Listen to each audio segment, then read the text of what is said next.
오늘은 우리가 이제 지금까지 13강으로 이 공부를 다 마무리를 했어요. 그러니까 2020년 봄학기 왕들의 이야기, 그러니까는 사무엘상하, 열왕기상하, 역대상하를 읽는 이 과정인데, 저희가 이번에 이제 줌을 통해서 온라인 강의를 처음 할 때, 첫날 이 강의 내용을 저장을 못했어요.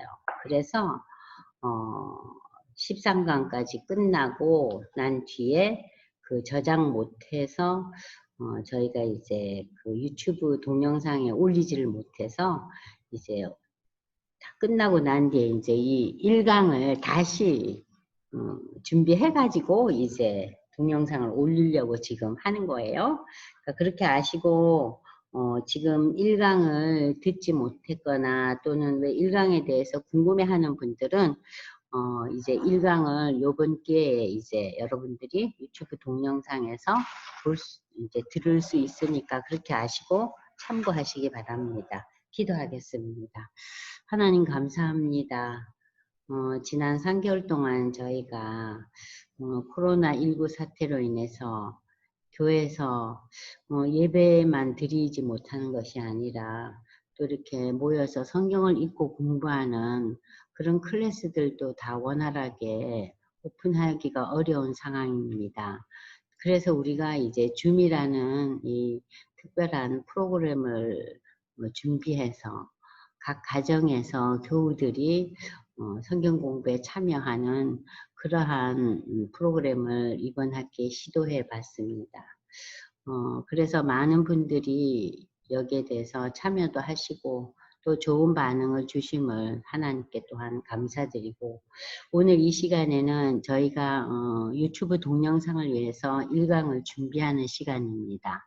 이 마무리하는 단계에서 1강을 다시 준비하게 하신 우리 하나님께 감사하며, 1강을 통해서 또 우리 교우들이 하나님의 놀라운 은혜의 세계를 체험하는 귀한 시간 되게 축복해 주시옵소서.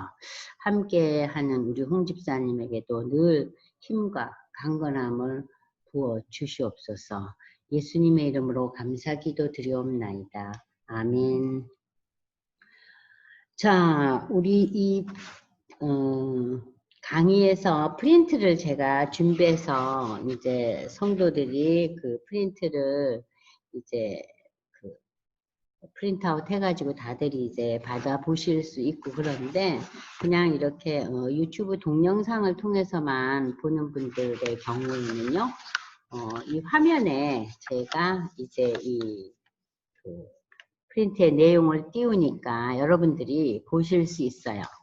이제 1강 첫 시간에는 제가 그 사무엘상을 읽기 이전에 성경에 나타난 구약과 신약의 역사적인 흐름을 먼저 안내하고, 그리고 이제 그 사무엘상에 대한 책을 안내하고, 그리고 오늘 이 시간에는 사무엘상 이제 1장에서 한 8장인가요? 7장인가 그렇게 초반부만 이제 다루고, 지금 동영상이 다 준비되어 있는 2강에서 이제 아마 사무엘상 8장, 9장부터 아마 계속 이어져 있을 거예요.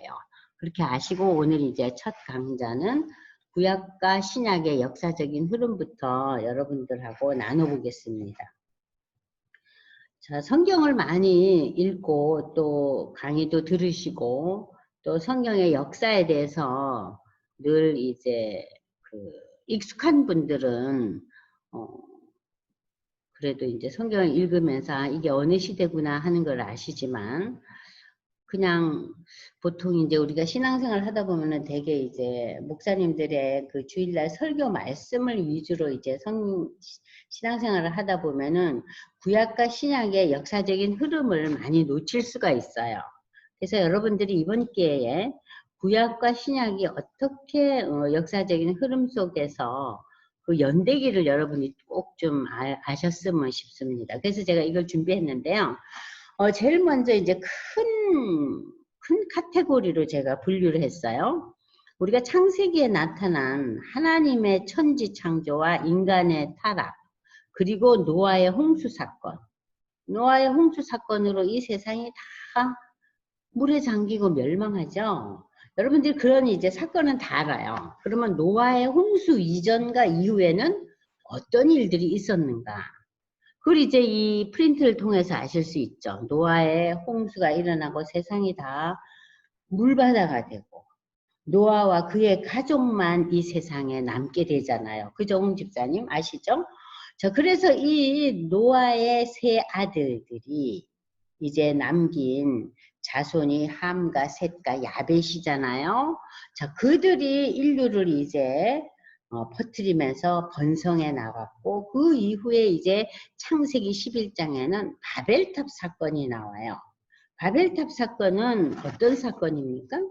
인간이 이렇게 인구수가 불어나고 나름대로 자신들의 지혜를 모아가지고 사는 것이 나름대로 풍족하고 이러다 보니까 우리도 하나님처럼 되고 싶은 거죠. 그죠? 그래서 이제 이 바벨탑을 쌓기 시작하잖아요. 우리도 하늘에 닿으려고. 자, 이 바벨탑 사건으로 인해서 하나님께서 우리에게 주시는 큰 벌이 있었죠? 페널티가 있었죠? 그래서 우리가 오늘날 민족마다 또 인류의 여러 그 지역마다 언어가 달라지잖아요. 그래서 우리가 미국에 가면 영어를 해야 되고 러시아에 가면은 또 러시아어를 하고 중국에 가면 중국어를 해야 되고 이런 식으로 민족마다 지역마다 언어가 분류되는 그러한 그 특별한 사건이 바벨탑 사건이잖아요. 그럼 이제 여러분들이 창세기에서 천지창조, 인간이 타락하는 사건, 그죠? 아담과 하와, 그리고 이제 노아의 홍수 사건, 바벨탑 사건. 자, 이것을 여러분들이 이제 머리에 담고 성경은 창세기 12장부터 이제 하나님의 특별한 그 연결을 가지고 있는 아브라함의 그 족장 시대가 시작돼요. 그래서 족장 시대의 첫 번째 그 하나님의 부르심을 받은 이 아브라함, 그 아브라함을 하나님이 부르신 그 사건, 그것이 이제 연대기로 이제 대충 이제 역사를 공부한 분들의 그 남긴 자료에 의하면은 BC 2090년을 우리는 아브라함의 그 부르심의 그 연대기로 대충 잡아봅니다.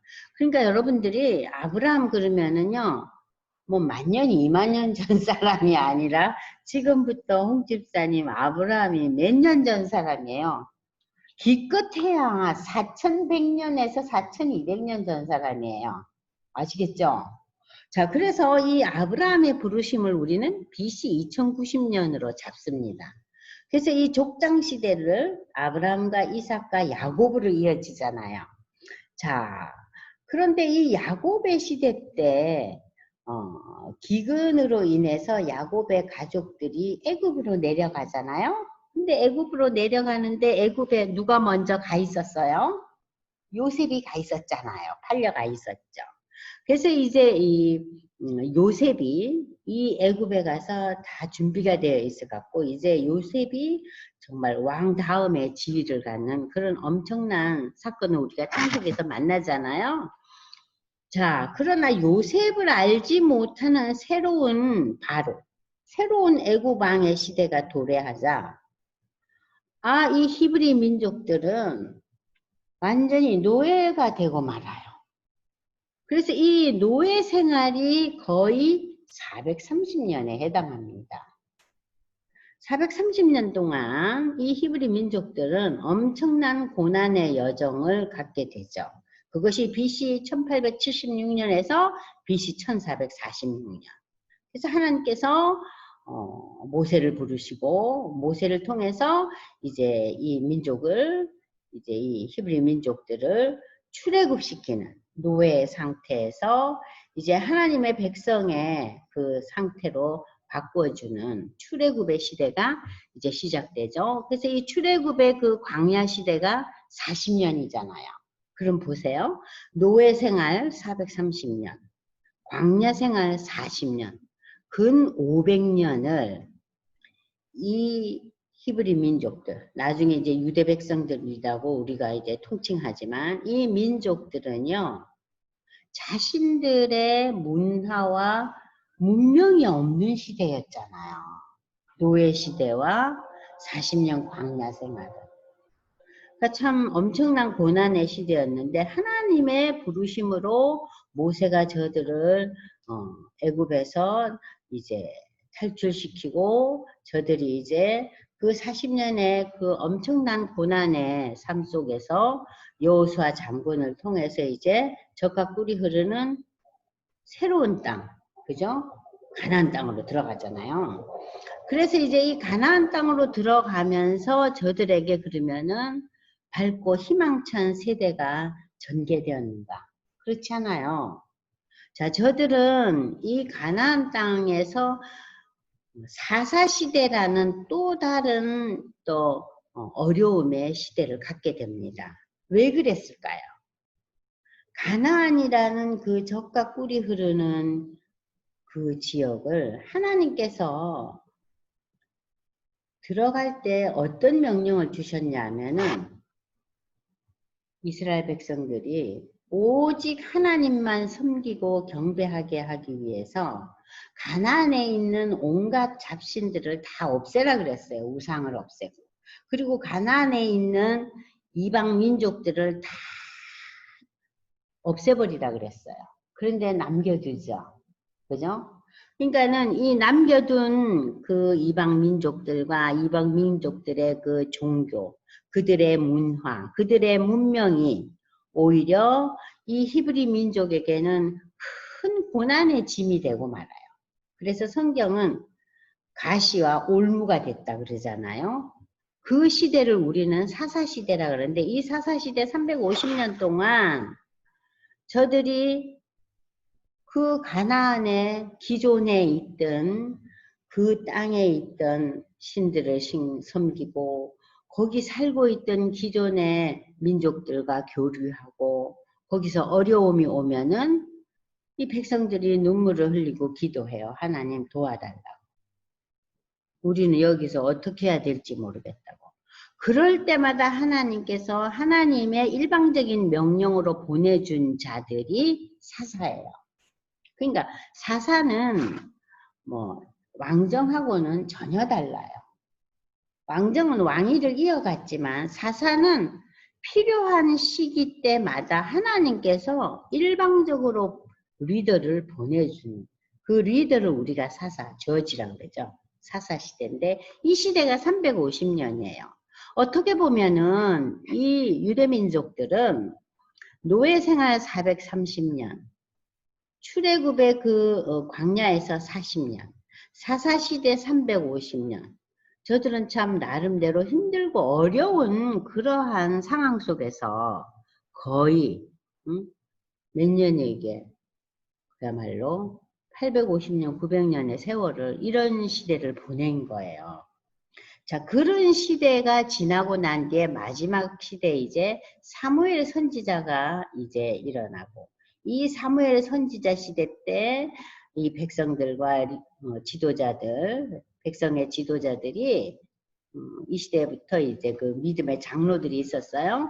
왕제도, 그 당시에 이웃 나라에서 있던 제도, 왕제도를 원해서 이제 첫 번째 왕으로 등극한 자가 사울이죠.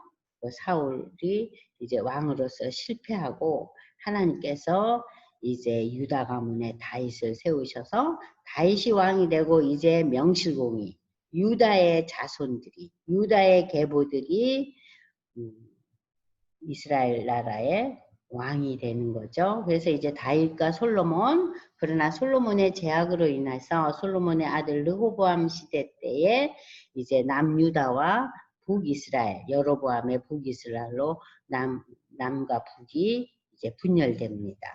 그러나 여로보암은 북이스라엘 왕국을 세워갔지만 금송아지를 만드는 그리고 이 북왕국은 철저하게 하나님보다는 우상을 섬기는 그래서 하나님의 그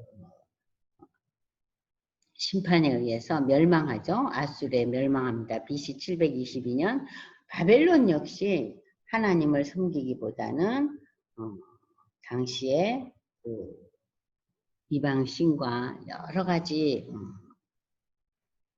그 지역의 신들을 섬기는 죄악으로 인해서 결국은 바벨론에게 멸망하죠. 그게 BC 580년. 그러니까 여러분들이 지금 이러한 연대 정도는 정말 우리가 교회를 다니고 예수를 주로 고백한 신앙인들은 기본적으로 알고 있어야 돼요. 그래서 이제 열왕들의 시대를 이번에 우리가 배울 텐데 지금 우리가 지금 이번 학기에 배운 것이 사울 왕 시대, 사무엘부터 시작해서 사무엘, 사울 왕 시대, 다윗, 솔로몬, 그리고 남유다 왕국과 북이스라엘 왕국, 저들의 멸망, 여기에 대해서 이제 우리가 공부할 거예요. 그러고 난 뒤에 이제 이 북이스라엘 왕국은 완전히 아수르한테 멸망해서 이 민족 자체가 아주 붕괴되는 그런 아픔을 겪지만 하나님이 이렇게 선택하신 유다, 남유다는 이제 비록 바벨론에게 멸망하지만 바벨론에 멸망하고 바벨론의 포로가 되지만은 하나님께서 바벨론으로부터 그 포로가 된 것에서 귀환하는 바사의 고레스 왕을 통해서 저들이 다시 예루살렘으로 귀환하고 이러한 그 역사가 전개되죠. 이 바사 왕국은 바벨론을 정복하고 전 세계를 이제 정복한 우리가 보통 이제 우리 세계사에서 이 바사를 우리가 알고 있기로는 페르시아예요. 페르시아. 바사는 페르시아입니다. 자, 그래서 이제 바사의 애굽 정복, 그리고 바사는 이어서 어떤 나라에게 정복당합니까? 헬라. 그러니까는 그리스죠. 그리스. 자, 그리스는 어디에 또 정복당합니까? 로마잖아요. 그러면 이제 이 로마 시대 때 와서 예수님이 이 땅에 오시는 거예요. 그러면 헬라의 바사 정복부터 예수님이 오실 때까지 이 400년 기간 동안의 역사적인 그 여러 가지 내용에 대해서는 성경은 침묵하고 있어요. 그래서 우리가 이걸 가리켜서 신구약 중간시대다 이렇게 얘기하죠. 그래서 이제 신약시대로 넘어오면은 BC 3년에서 BC 4년 정도를 우리는 예수님의 탄생으로 보고 예수님이 그 공생애는 불과 3년이었어요. 그 3년 동안 12사도를 부르시고 예수의 사역이 전개되고 이제 십자가의 죽음과 부활, 그 예수의 부활 이후에 이제 그 예수님의 유언이었던 그 선교 대명령, 그죠? 그 선교 대명령이 이제 온 세계에 펼쳐지잖아요. 그래서 이제 초대교회 성도들은 예수님의 이제 승천을 경험했고 또 그 마가의 다락방에 모여서 저들은 성령의 강림을 또 체험합니다. 그래서 이 마가의 다락방에서 성령 강림을 체험한 자들이 주축이 돼서 이제 초대 예루살렘 교회가 이제 이루어지죠. 이 초대 예루살렘 교회는 날이 갈수록 부흥해서 그 당시에 12사도들이 너무 힘든 거예요. 많은 사람들이 몰려오니까. 그래서 이제 그 시대에 집사의 제도가 생기고, 자, 이러한 그 성장 속에서, 일반 유대인들은 그리스도인들을 핍박하고, 이 핍박 속에서도 이제 저들이 예수의 복음을 전하는데, 그 예수의 복음이 이제는 그 유대 땅을 넘어서서 이제 전 소아시아와 전 세계를 향해서 펼쳐집니다. 이를 위해서 준비한 자가 바울이죠. 그죠? 여러분 잘 아시는 바울이잖아요. 그죠? 그래서 이제 바울을 통해서 이제 그 복음이 이제 전파되는데 이 바울을 안디옥 교회에서 이제 바울을 파송하잖아요. 그리고 이제 이 안디옥 교회에서 최초로 그리스도인이라는 명칭이 생겨요. 사도행전 11장 26절에 보면은 그 예수를 믿지 않는 사람들이 예수 믿는 사람들을 가리켜서 그리스도인이라고 불렀더라. 아주 유명한 그 사도행전 11장 26절. 그리고 이제 바울의 1차, 2차, 3차 전도 여행과 또 이 예루살렘 공회가 이 신약에서 아주 중요한 의미를 갖죠. 예루살렘 공회에서 무슨 일이 일어납니까? 우리가 믿음으로, 우리의 신앙으로 예수를 통해서 우리의 죄가 사함받고 하나님의 자녀가 된다는 이 신앙 고백이 우리의 구원이요. 우리가 이제 하나님 자녀 된다는 거. 그러니까 그 이전에는 유대 백성들이 자신들의 전통과 율법의 여러 가지 관행들 이런 걸 굉장히 중시하고 여기에 이것을 또한 함께 지켜야만이 구원이 이루어진다고 주장했어요. 그런데 최초의 종교회의였던 예루살렘 교회에서 믿음의 신앙 고백으로 예수 신앙 고백으로 구원이 이루어진다는 거. 그러니까는 그 구약 시대 때 여러 가지 그 율법적인 여러 가지 그 전통이나 관행들은 때로는 우리 삶에 있어서 좋은 말하자면은 뭐 지키면은 건강해지고 지키면은 좋은 거지만 그것은 구원의 절대 조건이 아니라는 거죠. 그것이 이제 발표된 것이 예루살렘 공회입니다. 그리고 이제 바울의 전도 여행, 그리고 이제 바울이 결국 이제 로마에 가서 이제 그 복음을 증거하다가 투옥돼서 이제 순교당하고 맨 마지막 사도가 이제 반모섬의 사도 요한. 여러분 아시잖아요. 이 사도 요한이 이제 결국은 계시록을 기록하고 이제 신약 시대는 이제 그러니까 성경에 나타나 있는 시대는 끝이 나죠. 그러면은 지금 우리 3페이지에서는요, 주요 사건 연대표가 나와요. 왜 제가 이걸 만들었냐면은, 여러분들이 이 연대표를 하나하나 외우실 것까지는 없지만, 이 연대를 보면서, 아, 성경의 역사가 이렇게 됐네. BC 2090년 하나님이 아브라함을 부르셨대. 그래서 아브라함이 우르 땅에서 가나안으로 왔네. BC 1876년 이스라엘의 애굽이죠. 또 출애굽, 가나안 입성, 사사시대의 시작, 마지막 사사 사무엘, 야 그리고 이제 사울과 다윗과 솔로몬이 일어나네. 야 다윗과 바세바 사건이 이 시대에 일어났네. 솔로몬이 태어나네. 이러면서 이제 그 이스라엘의 역대 왕들의 그 발자취를 일일이 다 아실 수는 없지만, 다 암기할 수는 없지만, 이 정도는 어느 정도 여러분들 머리에 좀 이렇게 남겨져 있으면 좋겠어요.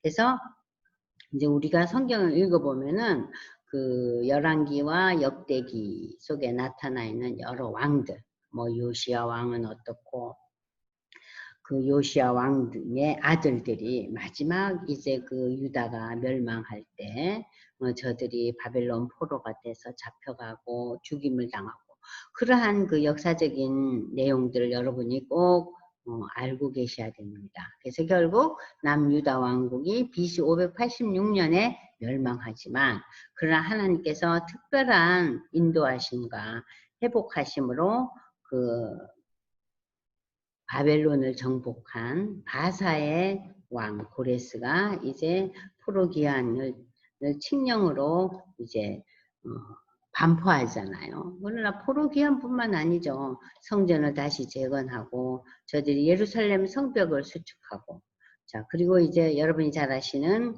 구약 성경에 나오는 느헤미야서에 자세히 또 나와 있죠. 느헤미야 바사 시대 때 느헤미야가 유대 총독이 돼요. 그래서 이제 이 3차 포로 회복기로 들어가는데 중요한 역할을 하게 된다는 거. 이러한 역사적인 전체적인 흐름을 여러분들이 어느 정도 머리에 담고 있으면서 이 구약을 읽어와야지 이해가 돼요.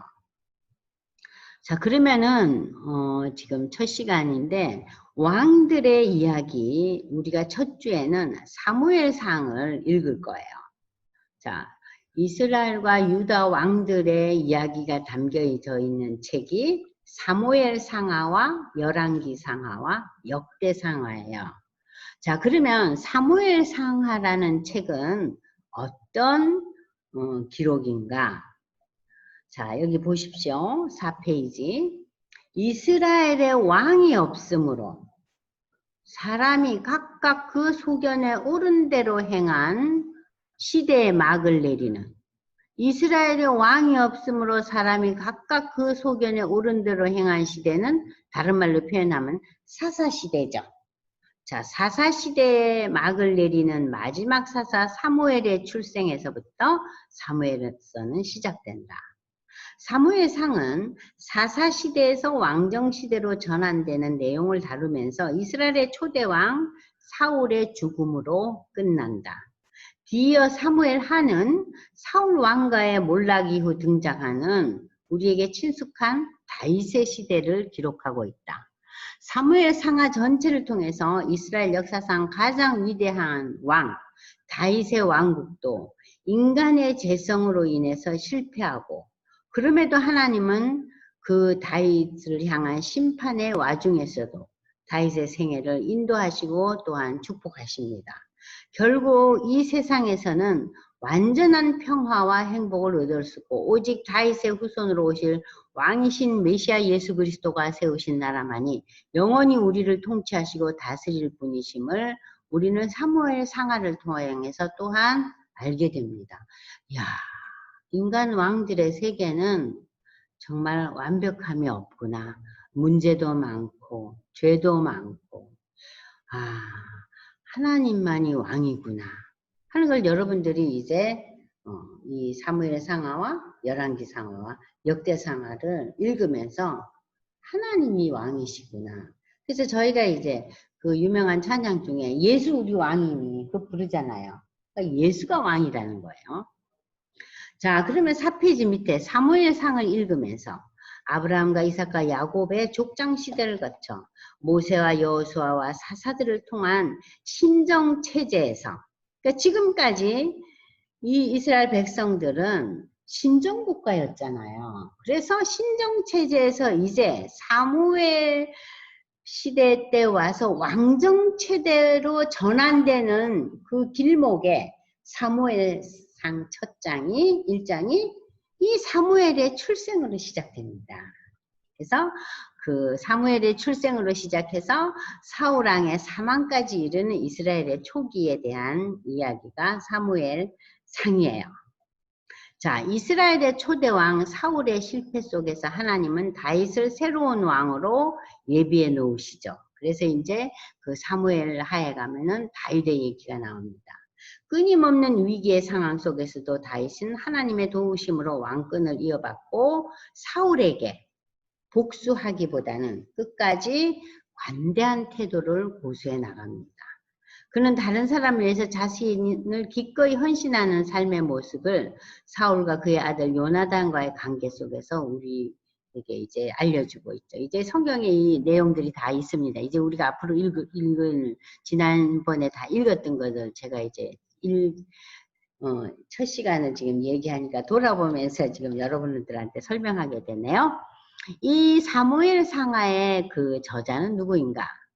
유대 전승에 의하면 이 저자는 사무엘로 추정하고 있습니다. 그러면 사무엘이 죽은 이후의 기록은 누가 썼던가? 당대의 선지자들에 의해서 기록될 것으로 추측됩니다. 또 일부 학자들은 왕정시대에 그 일명의 편집자가 사무엘 상하를 기록한 것이 아닌가, 그런 얘기도 있어요. 자, 기록 동기는 뭐냐? 사무엘 상은 왜 기록되었는가? 사사들에 의한 신전 통치에서 왕정 시대로 전환되는 이스라엘의 가도기 시대의 사울 왕과 그 이후 다윗 왕의 즉위까지 다루고 있습니다.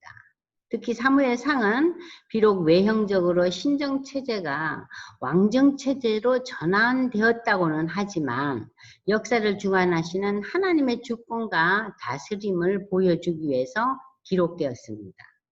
그래서 사사시대 말기와 왕정시대 초기에 어떻게 하나님의 통치가 이루어졌는지 후세대의 백성들에게 알려주기 위해서 당시의 연대기진 흐름 속에서 구속사적인 관점으로 기록되었습니다.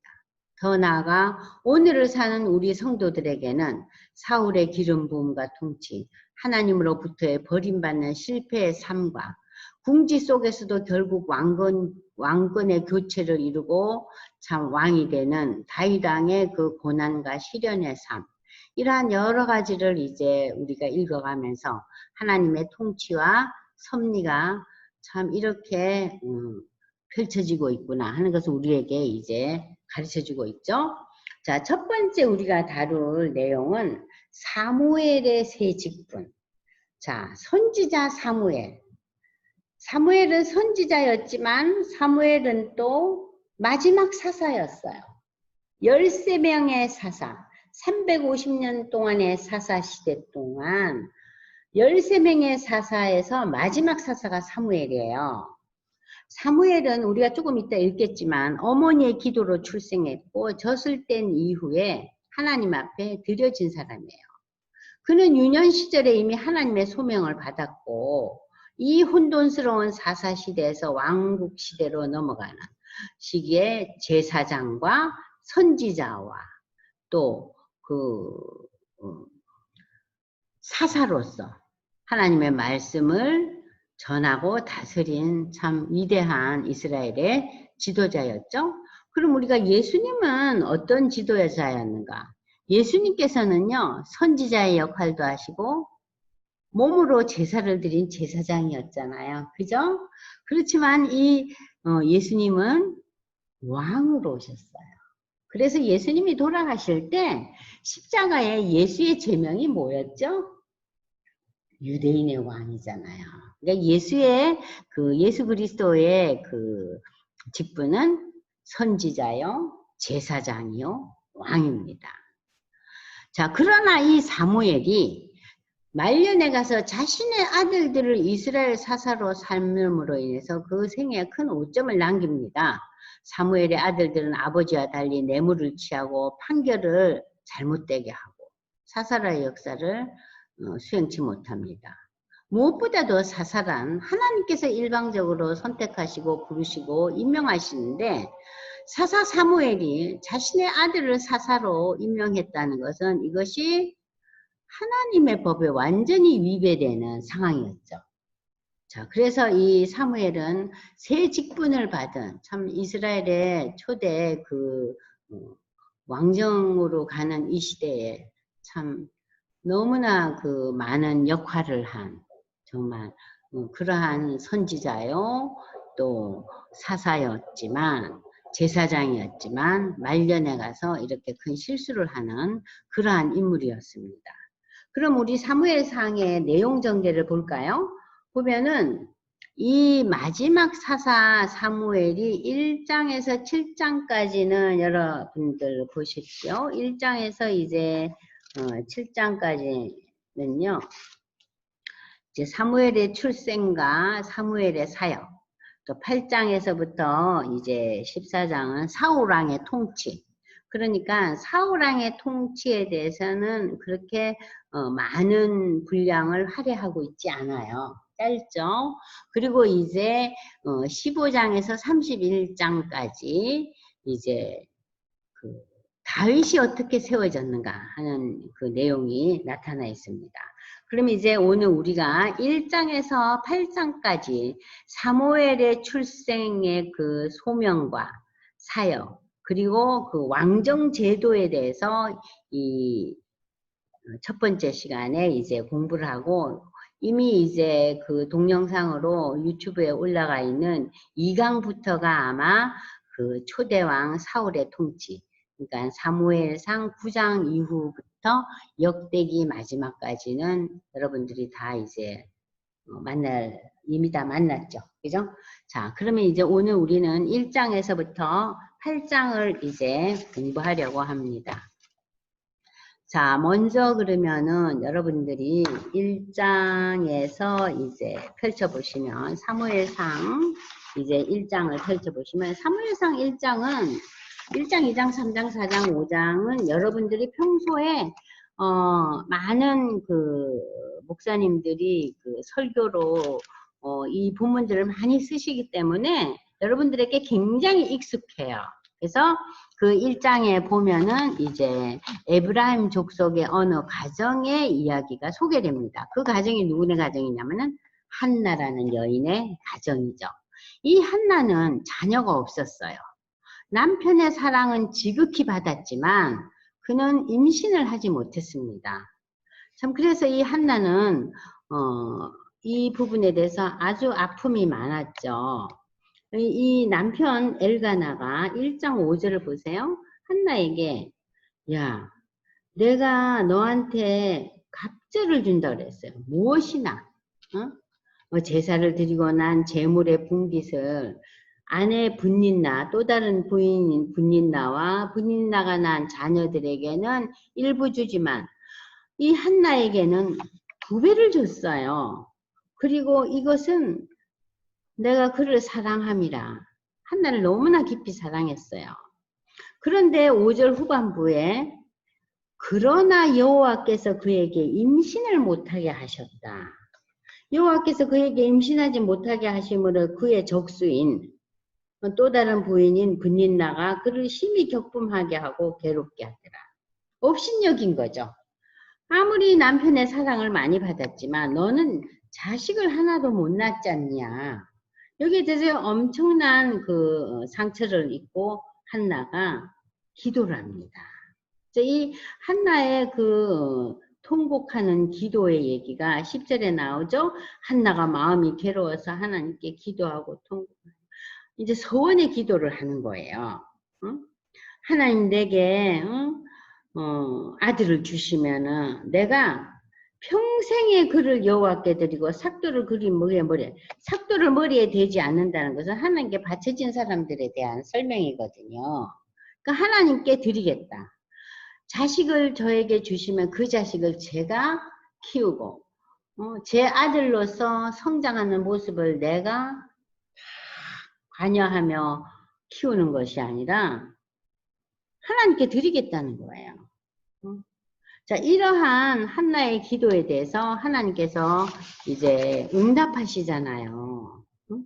그래서 이 당시에 그 한나가 찾아갔던 그 제사장이 엘리 제사장이었죠.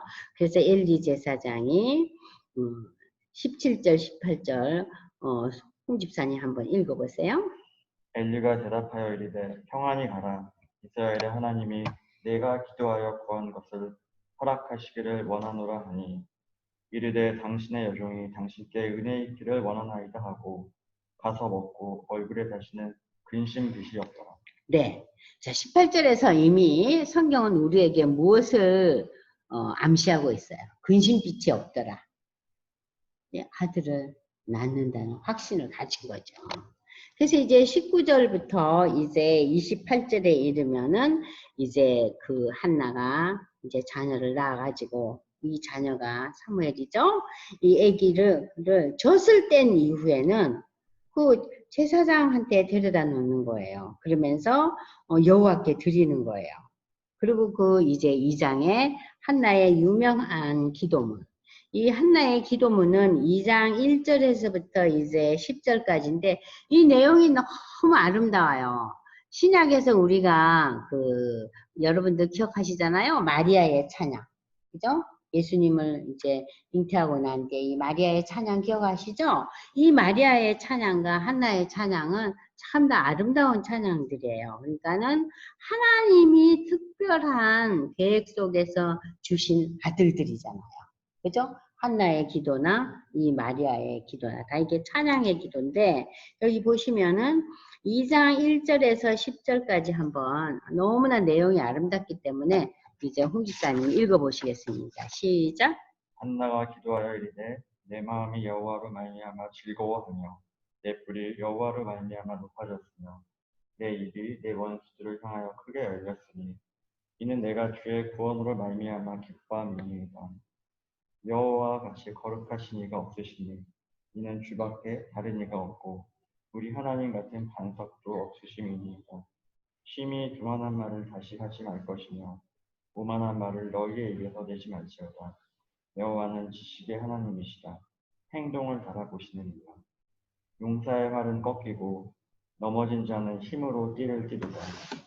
풍족하던 자들은 양식을 위하여 숨을 살고 줄이던 자들은 다시 줄이지 아니하도다. 전에 임신하지 못하던 자는 일곱을 낳았고 많은 자녀를 둔 자는 쇠약하도다.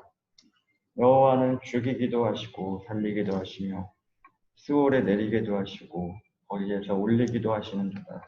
수월이라는 의미는 그냥 우리가 뭐 지옥에 빠뜨린다 이런 소리예요. 또 읽으세요. 여호와는 가난하게도 하시고 부하게도 하시며 낮추기도 하시고 높이기도 하시는도다. 가난한 자를 진토에서 일으키시며 빈궁한 자를 거름더미에서 올리사 귀족들과 함께 앉게 하시며 영광의 자리를 차지하게 하시는도다. 땅의 기둥들은 여호와의 것이라. 여호와께서 세계를 그것들 위에 세우셨도다. 그가 그의 거룩한 자들의 발을 지키실 것이요 악인들을 흑암 중에서 잠잠하게 하시리니 힘으로는 이길 사람이 없음이로다. 여호와를 대적하는 자는 산산이 깨어질 것이다. 하늘에서 우레로 그들을 치시리다. 여호와께서 땅 끝까지 심판을 내리시고 자기 왕에게 힘을 주시며 자기의 기름 부음을 받은 자의 불을 높이시리로다 하며. 네, 여기 읽어보시고 홍 집사님 어때요? 한나의 기도의 내용이 너무 아름답죠. 이 표현들이 아주 은혜롭고 정말 우리의 신앙의 그 본질에 대한 얘기들이 많이 나오죠. 하나님 가난하게도 하고 부하게도 하시고 때로는 낮추기도 하고 높이시기도 하고 이 모든 우리가 살고 있는 이 세계의 모든 것을 세우신 분이 하나님이시다. 그래서 참 이 한나의 그 찬양의 기도, 어떻게 보면 또 소원의 기도라고 할 수 있는데 이러한 기도문을 여러분들이 자주 이제 읽어보시면은 참 나는 어떤 신앙의 내용을 가지고 기도를 하고 있는가. 우리 기도 내용은 어때요? 우리 기도 내용은 하나님께 감사하고 하나님을 찬양하고 하나님이 이런 분이시다 하고 하나님을 올려드리기보다는 우리의 기도의 내용은 주로 집사님 어떤 거예요? 하나님 제가 지금 힘들어요. 이거 좀 해결해 주세요. 이거 도저히 저는 할 수가 없어요. 제가 지금 너무 마음이 외로웠고 괴로워요. 여기에서 저를 건져주세요. 되게 우리의 기도는 이러한 간구로 가득 차 있는데 이러한 한나의 기도를 우리 성도들이 접하면서 우리의 기도도 우리의 신앙을 고백하는 그러한 기도의 영역까지 올라가야 되지 않겠는가. 그래서 특별히 오늘 이 시간에 시간이 없지만 제가 홍 집사님 통해서 읽고 이 본문을 넘어갑니다. 자, 이렇게 한나의 기도로 태어난 이제 이 사무엘에 대해서 이제 보면은 18절에 2장 18절에 사무엘은 어렸을 때부터 세마포 에봇을 입고 하나님을 섬겼어요. 세마포 에봇을 입었다는 게 뭐예요? 제사장들이 입던 거 아니에요? 그런데 그 옷을 입고 하나님 앞에 섬겼어요. 자, 이러한 그 하나님의 응답에 대해서 어머니가 그 소원을 이제 지킨 거죠. 그죠? 자기의 그 개인적인 그 가정에서 이 아기를 키우지 않고.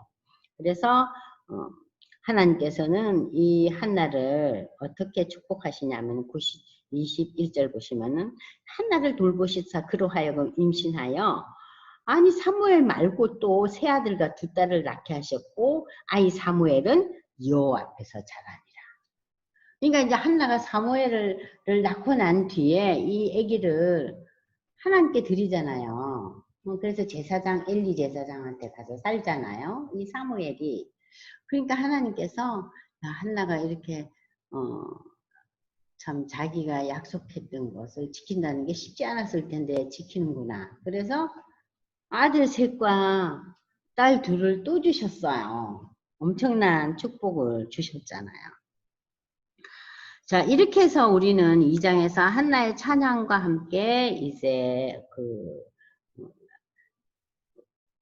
엘리 제사장과 함께 있는 그 사무엘의 그 커가는 그리고 하나님의 그 축복에 대해서 보고 다른 내용은 이제 앞으로 또 설명을 할 겁니다. 자, 그렇지만 이 사무엘과 비교해서 볼 때 엘리 제사장의 아들들은 참 대조적이에요. 엘리 제사장의 아들들은 어땠는가? 자, 여러분들 여기 보시면은 프린트에서 지금 페이지 7페이지를 보시면요. 엘리 제사장의 자녀 교육. 엘리가 사무엘 시대 때 제사장이었는데 그의 아들들 홈리와 비느하스는 그들도 제사장의 신분이었지만 그들의 행한 행동은 참 우리가 이해하기 어려워요. 제사장의 사환이 큰 솥에 고기를 삶아 갈고리에 걸려 나오는 것은 제사장의 몫으로 취했고, 제사도 드리기 전에 제사장에게 드릴 고기를 먼저 갈고리에서 빼가지고 누구를 줬어요? 제사장에게 갖다 준 거예요. 그 제사장이 바로 이 엘리 제사장의 아들들이 이렇게 먹는 것부터 밝히는 사건이 벌어져요. 응? 저들은 제사보다 자신이 누릴 물질의 마음이 까득한 거예요. 또한 이 엘리 제사장의 아들은 하나님의 하나님 되심을 알지 못했기 때문에 상당히 불량한 삶을 살았다고 이제 성경은 이야기하고 있습니다. 어떤 불량한 삶을 살았는가 좀 이따 이제 다 읽을 거예요. 자, 저들은 윤리와 도덕이 무너진 삶, 불신앙의 삶. 그래서 해방문에서 수종드는 여인과 동침하는 성적인 죄악도 저지르고, 이러한 아들들의 죄악에 대해서 아버지 엘리 제사장은 훈계하고 치리하는 영적인 지도자로서의 그 엄중한 그 훈육을 하지 않았어요. 오히려 방관하는 태도를 취했어요. 그의 자녀 교육에 대해서 하나님의 사람들이 나타나서 네 아들들을 나보다 더 중히 여겨 내 백성 이스라엘에 드리는 가장 좋은 것으로 네 아들을 살찌게 하느냐고 책망했습니다. 엘리와 두 자녀는 결국 하나님의 심판을 받아서 비참한 죽음을 당하고, 이 엘리 가문은 대대로 하나님의 저주를 받는 것이 지금 성경에 나타나고 있어요. 엘리 집안의 죄악은 재물이나 예물로 영원히 속죄함을 받지 못했다. 참담한 가정이죠. 이 시대에 이제 레위기에 의하면은 개인이 지은 죄라든지 가정이 지은 죄라든지 이럴 때 저들이 이제 그 제사를 올렸잖아요. 하나님 앞에. 응? 그런데 그 어떤 제사도 이 엘리 제사장 가문의 죄악은 속함을 받지 못했다는 거예요. 그만큼 하나님의 진노가 컸다는 얘기입니다. 그럼 우리가 이제 성경 본문을 한번 읽어보겠어요. 2장 12절에서 17절. 지금 한나와 사무엘의 이야기는 너무나 은혜로운데 우리가 지금 읽을 엘리 제사장에 대한 내용은 우리의 마음을 상당히 어둡게 합니다. 12절에서 17절 읽어보세요. 엘리의 아들들은 행실이 나빠 여호와를 알지 못하더라. 그 제사장들이 백성에게 행하는 관습은 이러하니 곧 어떤 사람이 제사를 드리고 그 고기를 삶을 때에 제사장의 사환이 손에 3살 갈고리를 가지고 와서 그것으로 냄비에나 솥에나 큰 솥에나 가마에 찔러 넣어 갈고리에 걸려 나오는 것은 제사장이 자기 것으로 가지되 실로에서 그곳에 온 모든 이스라엘 사람에게 이같이 할 뿐 아니라 기름을 태우기 전에도 제사장의 사환이 와서 제사 드리는 사람에게 이르기를 제사장에게 구워드릴 고기를 내라. 그가 내게 삶은 고기를 원하지 아니하고 날 것을 원하신다 하다가 그 사람이 이르기를 반드시 먼저 기름을 태우니 내 마음에 원하는 대로 가지라 하면 그가 말하기를 아니라 지금 내게 내라. 그렇지 아니하면 내가 억지로 빼앗으리라 하였더니 이 소년들의 죄가 여호와 앞에 심히 크면 그들이 여호와의 제사를 멸시함이었더라. 네, 제사를 멸시했다는 얘기는 오늘날 우리의 삶 속에서 우리가 한번 생각해 보면은 하나님께 드리는 예배를 경홀히 여기고 멸시했다는 태도예요. 엄청난 죄악이죠. 뿐만 아니라 엘리 제사장의 그 아들들은 22절에 보니까 엘리가 늙었더니 아들들이 온 이스라엘에게 행한 모든 일과 해망문에서 수종드는 여인들과 동침하여 누리고, 아니 어떻게 이런 일을 할 수가 있느냐, 응? 아 이거는 안 된다. 그런데 이제 이 얘기를 전해 들은 이 엘리 제사장이 그 아들들을 보고 24절에 내 아들들아 그리하지 말라. 내게 들리는 소문이 좋지 아니하니라. 너희가 여호와의 백성으로 범죄하게 하느니라. 사람이 사람에게 범죄하면 하나님이 심판하시리라. 만일 사람이 여호와께 범죄하면 누가 그를 위하여 강구하겠느냐. 그들이 자기의 아버지의 말을 듣지 아니하였으니 이는 여호와께서 그들을 죽이기로 뜻하셨습니다. 자, 여기 보십시오. 자, 이 제사장의 입장에서 아버지가 아들이 이러한 그 재물을 자기부터 먼저 가지고, 그죠? 고기를 삶은 거를.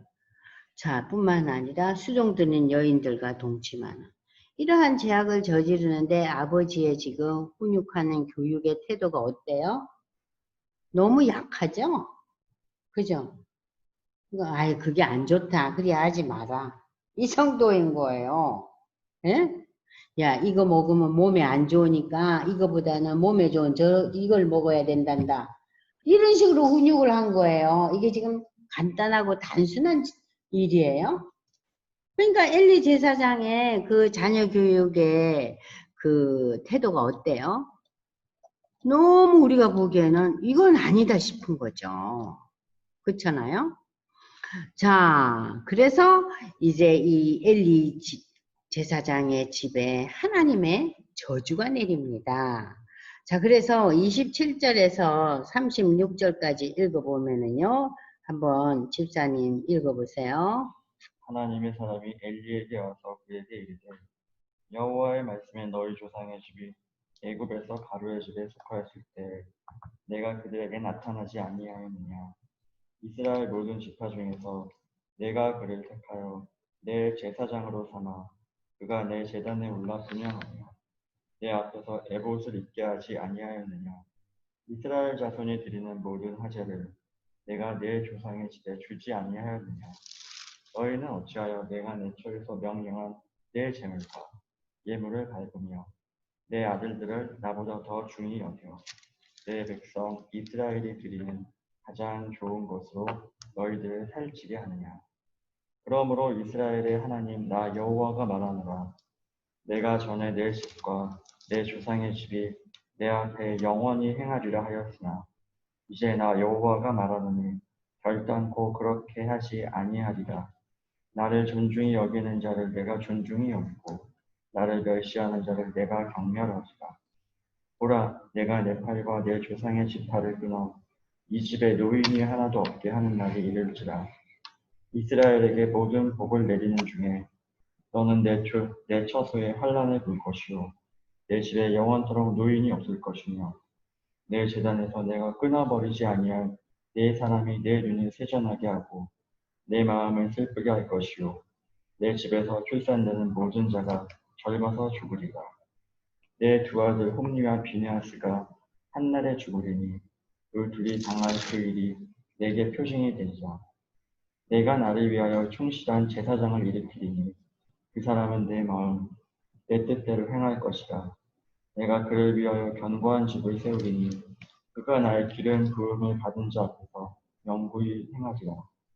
그리고 내 집에 남은 사람이 각기 와서 은 한 조각과 떡 한 덩이를 위하여 그에게 엎드려 이르되 청하노니 내게 제사장의 직분 하나를 맡겨 내게 떡 조각을 먹게 하소서 하리라 하셨다 하니라. 자, 이 하나님의 사람이 엘리에게 말씀을 선포하는 거예요. 앞으로 되어질 일. 네 집안에는 노인이 없을 것이다. 그 얘기는 뭐예요? 다 젊어서 죽는다는 얘기죠. 그리고 네 아들들은, 응? 네 아들들도 다 죽을 것이다. 그리고 내 집에서 출산되는 모든 자는 젊어서 죽는다. 아들은 한날에 한꺼번에 다 죽을 거다. 자, 이러한 하나님의 사람의 그 예언이 사장에 그대로 성취돼요. 그래서 이 비느하스의 그 아내가 임신을 하잖아요. 그래서 아기를 가지는데, 자, 4장 19절에 보세요. 며느리 비느하스의 임신하고 해산 때가 되었는데, 그의 시아버지와 남편이 죽은 소식을 듣고, 이제 4장 초반부에 이제 엘리 제사장도 이제 나이 들어 이제 죽잖아요. 자, 그런데, 어머나 이제 몸을 풀려고 해산한데 죽어갈 때 곁에 서 있던 여인들의 두려워 말라. 넌 죽지만 네가 아들을 낳는구나. 그랬더니 대답도 안 했다. 이건 뭐예요? 이미 그 며느리가 죽었죠. 이르기를 영광이 이스라엘에서 떠났다고 아이 이름을 이가봇이라 하였으니 하나님의 괴가 빼앗겼고 시아버지와 남편이 죽었기 때문에 또 이르기를 하나님의 괴를 빼앗겼으면 이스라엘의 영광이 떠났다. 자, 그러면은 여기서 이제 이 가문이 이렇게 정말 하나님의 그 저주 속에서 참 아들이 한날에 죽고 그 집에 젊은 그 비나스의 아내가 아기를 낳다가 죽고 참 인간으로서 너무 어려운 일들이 계속 일어나잖아요. 그런데 한편으로 이 지금 이 엘리 제사장 시대 때 또 우리에게 참 힘든 일을 겪게 하는 것은 3장에서는 사무엘을 부르시는 하나님이에요. 여러분 아시잖아요. 누가 자꾸 부르잖아요. 그러니까는 이 사무엘은 엘리 제사장님이 나를 부르는가 하고 네 부르셨어요 하고 쫓아가잖아요. 아니 내가 너를 안 불렀다. 좀 이따 또 사무엘아 사무엘아 하니까 또 엘리도 또 찾아가잖아요. 왜 불렀냐고. 네 너를 안 불러. 3번이 그러니까 이 엘리 제사장 하나님을 부르신다고 얘기하잖아요. 그런 은혜로운 본문이 3장에 나타나지만 4장에 와서는 블레셋 사람들과 이 전쟁을 통해서 무슨 일이 일어나냐면은 이 하나님의 괴를 빼앗겨요. 언약궤를. 그래서 4장 11절 보세요. 블레셋과의 전쟁에서 하나님의 괴는 빼앗겼고 엘리의 두 아들 홈니와 비나스는 죽음을 당하고 이러한 사건을 이제 겪으면서 그날 당일에 누가 죽습니까? 아버지 엘리가 죽는 거예요. 응? 아버지의 나이는 98세니까 나이가 많았다고 치지만은 이 젊은이들 죽고 며느리도 죽고 이 가정에서는 이제 나이 들어 죽는 자는 없도다 이런 일이 생긴 거예요. 그러니까 우리가 지금 이제 사무엘 상이 시작되면서 참 한나의 그 기도와 하나님께서 한나의 기도에 대해서 응답하시고 축복하시지만 또 한편으로는 하나님께서는 와, 참 무섭다. 엘리 제사장 가문에 내리는 하나님의 이 저주는 정말 너무나 무섭구나. 그러면서 그들의 죄악은 어떤 재물이나 예물로도 속죄함을 받지 못한다는 그런 선포가 있었지 않아요. 참 놀라운 일이죠. 자, 그러면서 이제 이 사무엘 5장에 이제 넘어가면 여러분들 보세요. 블레셋 사람들에게 하나님의 괴를 빼앗겼죠. 저들이. 그죠? 괴를 빼앗겼어요. 그럼 제가 여기서 그 하나님의 이 언약궤라는 것이 그러면 무엇인가? 하나님의 언약궤에 대한 설명을 여러분들에게 잠시 할 거예요. 하나님의 언약궤라는 것은 지금 이 사무엘상 시대는 구약의 시대 중에서도 성전을 짓기 이전의 시대잖아요. 이 시대는 저들이 예물을 드리고 또 제사를 드리고 할 때 어디에서 했어요? 성막에서 했어요. 타버나클에서 했잖아요. 성전이 아직 없던 시대예요. 그러면은 이 성막 시대 때 성막 안에 지성소가 있었어요. 그러니까 성막이 이렇게 있으면 그 안에 특별한 방이 하나 있었어요. 그 방이 지성소예요. 우리 사람들도 집을 지으면은 뭐 그야말로 일하는 아줌마들이 쓰는 방, 또 그 집에 가정에 딸내미가 쓰는 방, 주인이 쓰는 방, 여러 방이 있잖아요. 자, 그러면은 그 성막 안에서 지성소라는 거는 특별히 거룩한 장소고 이 지성소 안에 하나님의 언약궤가 담겨 있었어요. 그러면 이 하나님의 언약궤 안에는 무엇이 있었는가? 첫 번째, 여러분들 모세의 형님 아론 기억하죠? 아론을 하나님께서 부르실 때 아론도 굉장히 두려워했어요. 그때 아론에게 지팡이를 줬는데 그 지팡이가 어떻게 됐습니까? 싹이 나죠. 네? 지팡이는 죽은 나무잖아요. 나무가 죽어야 지팡이가 되죠. 그죠? 그런데 그 지팡이가 싹이 나는 걸 보고 아론이 와 하나님의 인재를 체험했잖아요. 그러니까 이 언약궤는 아론의 쌍난 지팡이가 있었고 시내산에서 이 모세가 두 돌판에 말씀을 받잖아요. 그 말씀 돌판이 있었어요. 그리고 세 번째는 이스라엘 백성들이 40년 동안 광야에서 뭘 먹고 살았어요? 하늘이 주시는 만나를 먹고 살았죠. 만나가 담겨있던 항아리가 있었어요. 만나 항아리. 그러니까 요 세 가지 하나님의 특별한 은총이 담겨있는 하나님의 역사만이 만들어낼 수 있는 그러한 특별한 것들이 아론의 쌍난 지팡이와 말씀의 두 돌판과 만나 항아리가 어디에 있어요? 언약궤 안에 있었어요. 그런데 그 언약궤를 어디에 뺏겨요? 블레셋에게 뺏긴 거예요. 그런데 이 블레셋이 이 언약궤를 빼앗아 가지고 간 것은 이 언약궤가 이 백성들이 그렇게 귀히 여기는 건데 하고 뺏어 왔는데 보니까 아침에 일찍 일어나 보니까 그들이 섬기는 5장 3절에 보세요. 그들의 신 다곤이 하나님의 궤 앞에서 엎드러져서 얼굴이 땅에 닿아 있어요. 그 이튿날엔 또 무슨 일이 있어요? 머리와 두 손목은 끊어지고 다곤의 몸뚱아리만 달랑 남아 있어요. 그러니까 얼마나 놀라워요. 응? 그래서 다곤의 제사장들이나 다곤의 신전에 들어가 있는데 오늘까지 아스돗에 있는 다곤의 문지방을 밟지 않아요. 그때 하도 놀래가지고.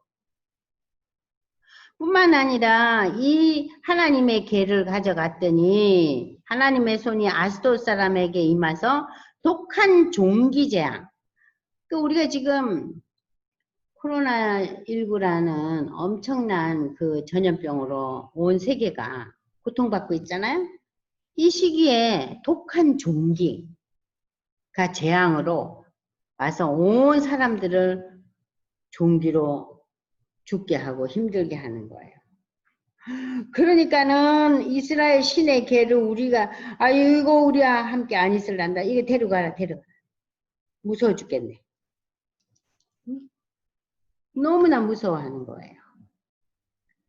자, 이래서 이 하나님의 이 언약궤라는 것은 첫 번째 어떤 의미를 가지고 있어요? 하나님의 임재. 하나님의 임재하심이에요. 하나님이 함께 하시다. 오늘날 우리의 하나님의 임재는 무엇으로 우리가 압니까? 하나님의 성령의 인도하심과 다스림으로 우리가 하나님의 임재를 경험하잖아요.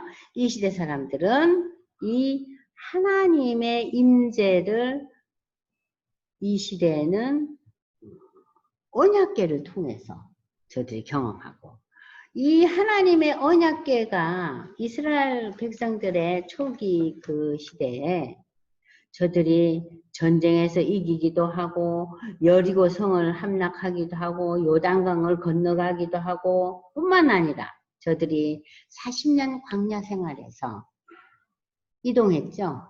광야 생활이 이동하는 삶이잖아요. 집을 못 지었잖아요. 계속 이동할 때 저들이 제일 앞에 뭘 지고 갔어요? 하나님의 언약궤를 딱 먼저 앞서갔어요. 그러니까 이 하나님의 언약궤는 승리를 상징해요. 하나님의 임재와 승리를 상징하는 거예요. 그런데 이 하나님의 언약궤는 이 이방 백성들에게는 뭐예요? 저주와 패배를 상징하는 거죠. 반대잖아요. 그래서 이 이방 백성들이 벌벌 떨고 말이죠. 6장 1절에 보세요. 하나님의 궤가 블레셋 사람들의 지방에 있은 지 7달이 될 때 블레셋 사람들이 제사장들과 복수자들을 불러서 우리가 여호와에게를 어떻게 할꼬? 아이고 어디로 보내느냐 하면서 먼저 저들이요 제사를 드려요. 제발 우리에게 이런 여러 가지 어려움을 내리지 말라고 저들이 제사를 드리는 거예요. 이 6장에 제사를 드렸다고 그랬어요. 자, 그래서 이제 이 제사를 드리고 난 뒤에 그 뒤에 이제 그 여러 가지 이제 이야기들이 나오는데 여러분들 한번 보세요. 자, 이 하나님의 언약궤에 대한 내용을 여러분들이 어디에서 다시 보냐.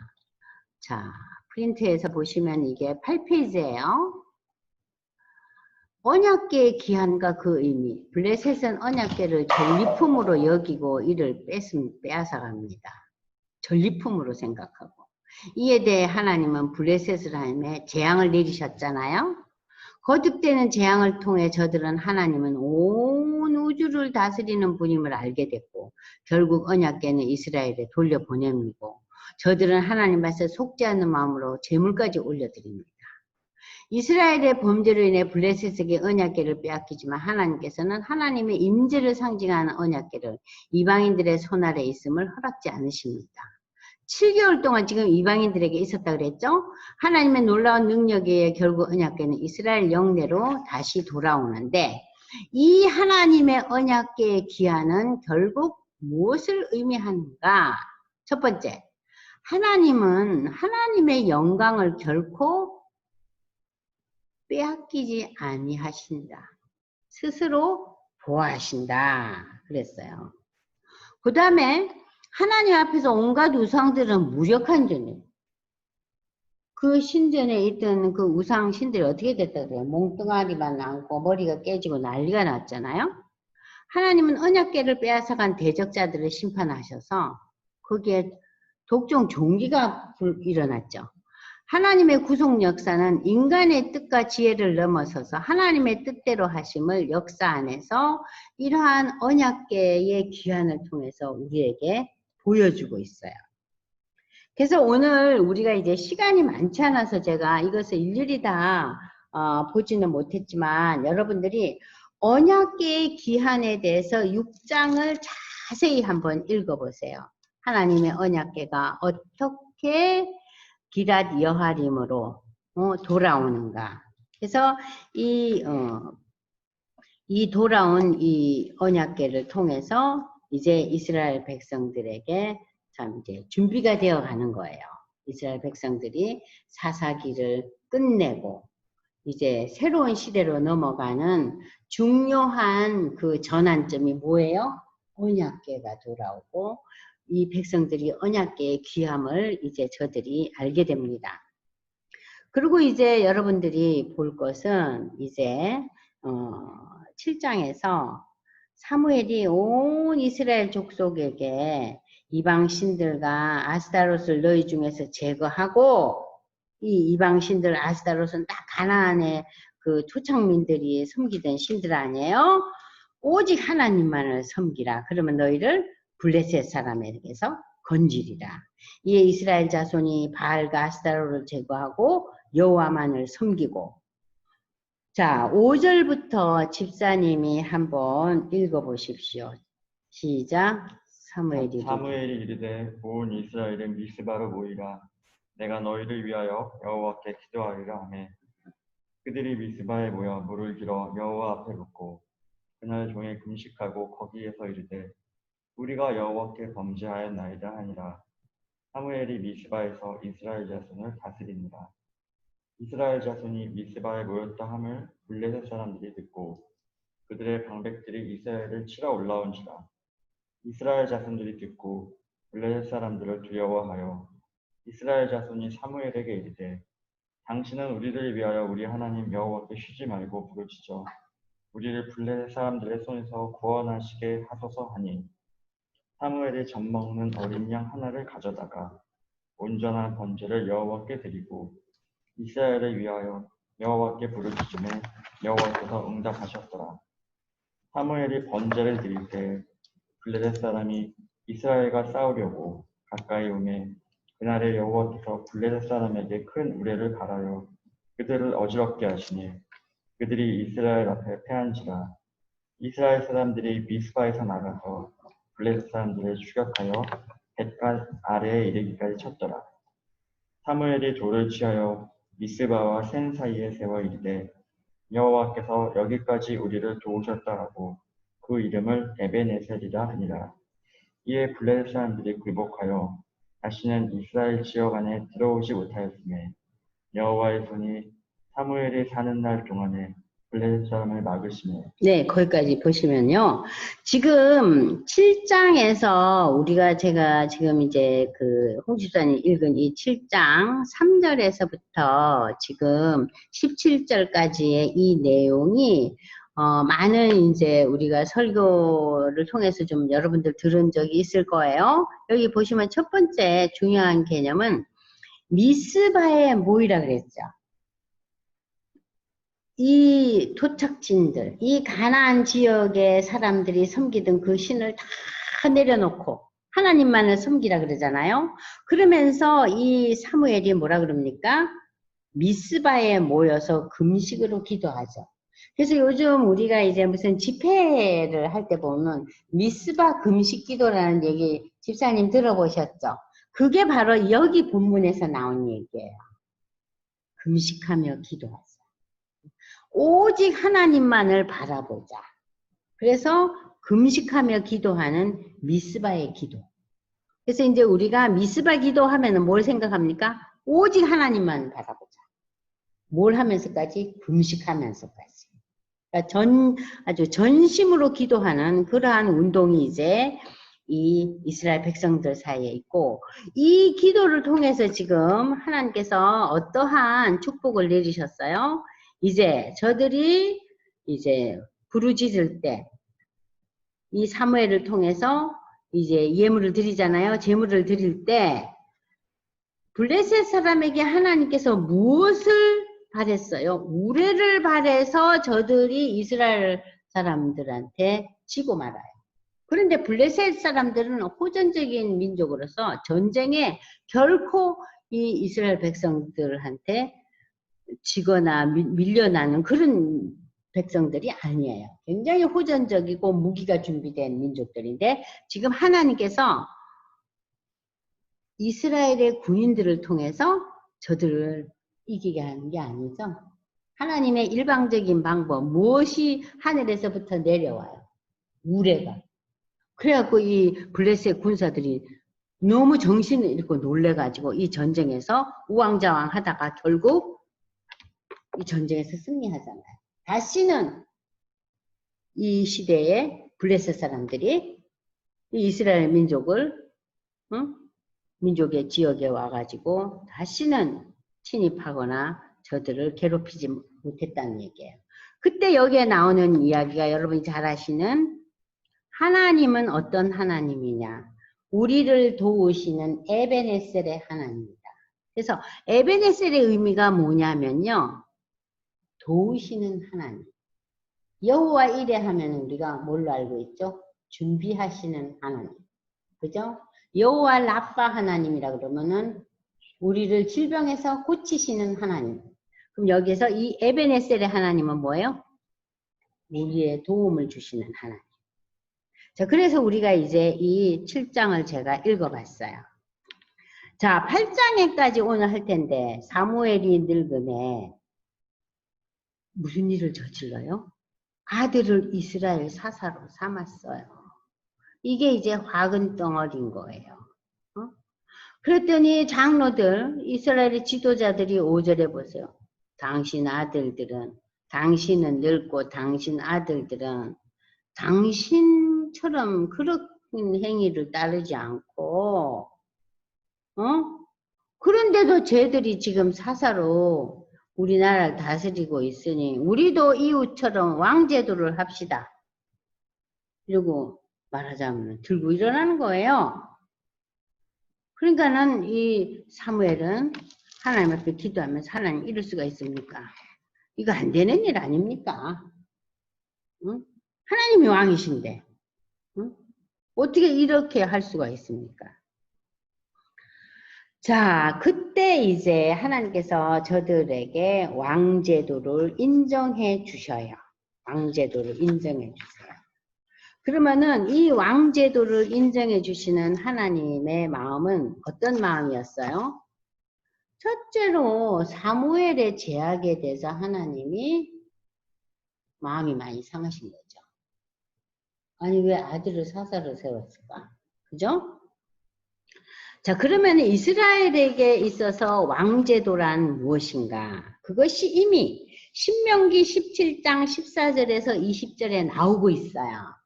한번 읽어볼까요? 홍 집사님, 신명기 17장 14절로 20절을 읽고 오늘 우리가 거기까지 이제 공부할 것 같아요. 신명기 17장 14절로 20절. 네. 시작. 내가 내 하나님 여호와께서 내게 주시는 땅에 이르러 그 땅을 차지하고 거주할 때 만일 우리도 우리 주위의 모든 민족들 같이 우리 위에 왕을 세워야겠다는 생각이 나거든.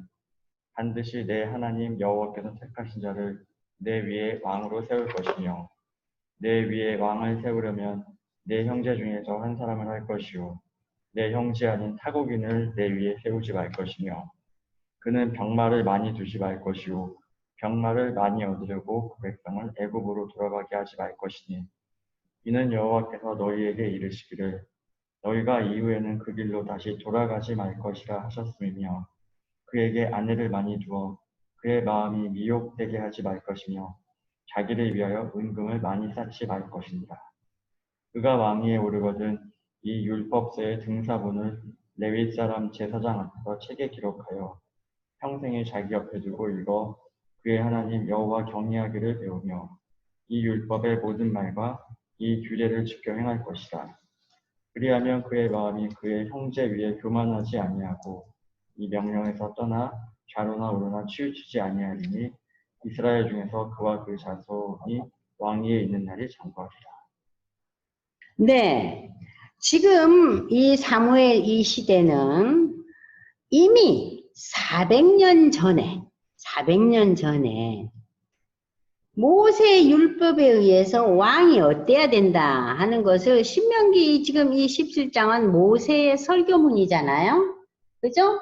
모세가 이제 이스라엘 백성들이 그 가나안 땅으로 들어가기 전에 모세는 못 들어갔지만 가나안 땅으로 들어가는 이스라엘 백성들을 향해서 모세가 설교하는 내용이 신명기예요.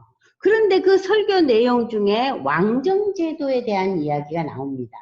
그러면은 하나님의 나라인 이 신정국가인 이스라엘 백성들에게 왕이란 어떤 인물이 돼야 되느냐? 첫 번째로 여기서는 뭐라? 왕은 하나님이 택하신 자라고 했어요. 또 두 번째, 이 왕이 돼야 될 사람이 절대로 은금을 많이 둬서는 안 된다.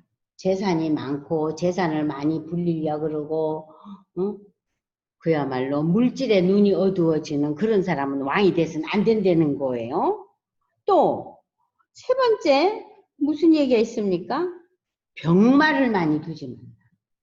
그러면은 그 군사적으로 자기 나라가 지금 굉장히 국방력이 뛰어나고 세계 어떤 나라보다도 우리나라가 힘이 드세고 누구도 다 정복할 수 있는 그런 나라다 할 때 이 왕이 어떻게 했어요?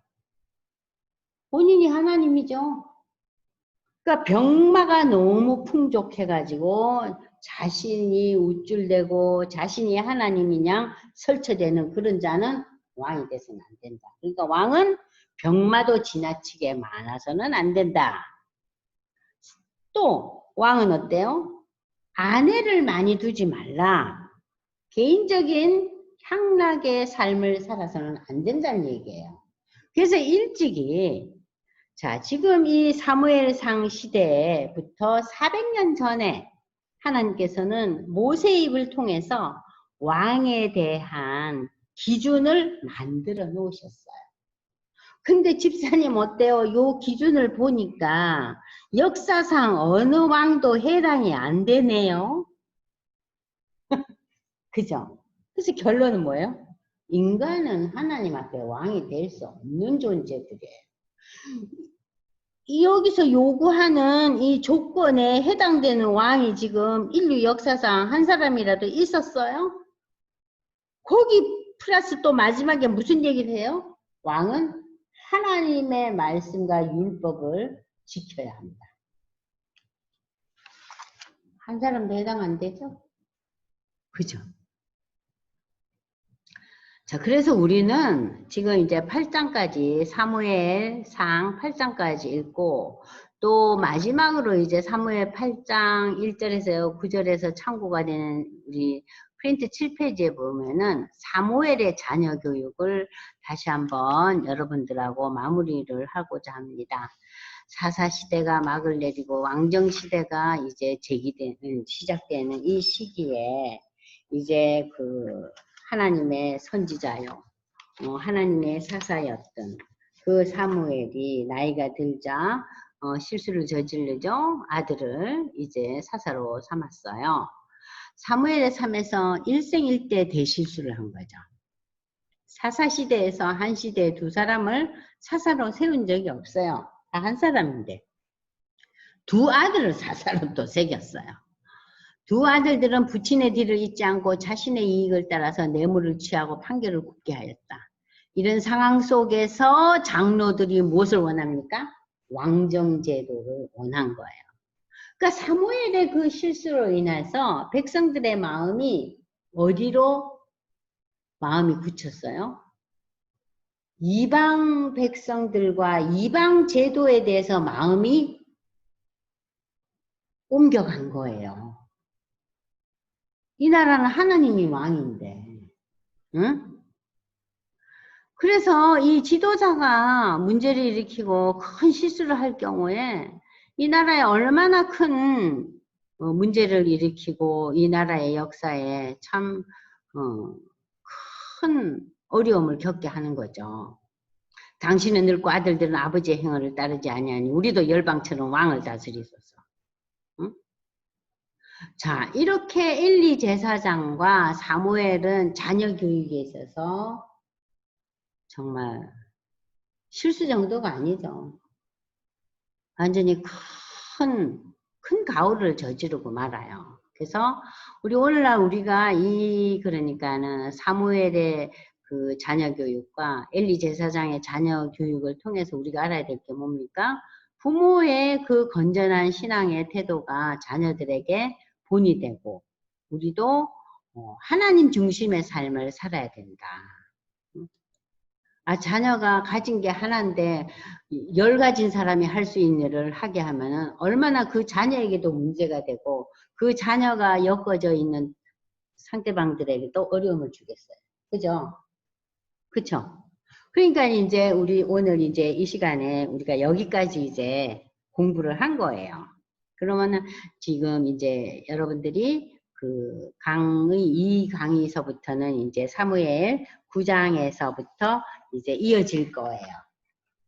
그래서 오늘 이제 첫 강의였는데, 특별히 또 오늘 홍 집사님이 그 사무실 일을 제껴놓고 이렇게 도움 주셔서 감사해요. 네, 기도하고 마무리 짓겠습니다. 하나님 아버지, 지난 4월 초에 우리가 이미 강의했던 제1강을 이제 이렇게 녹음하기 위해서 다시 한번 시간을 가져봤습니다.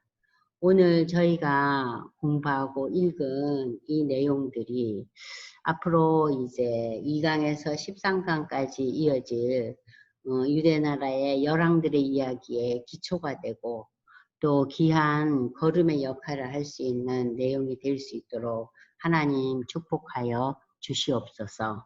예수님의 이름으로 감사기도 드리옵나이다. 아멘.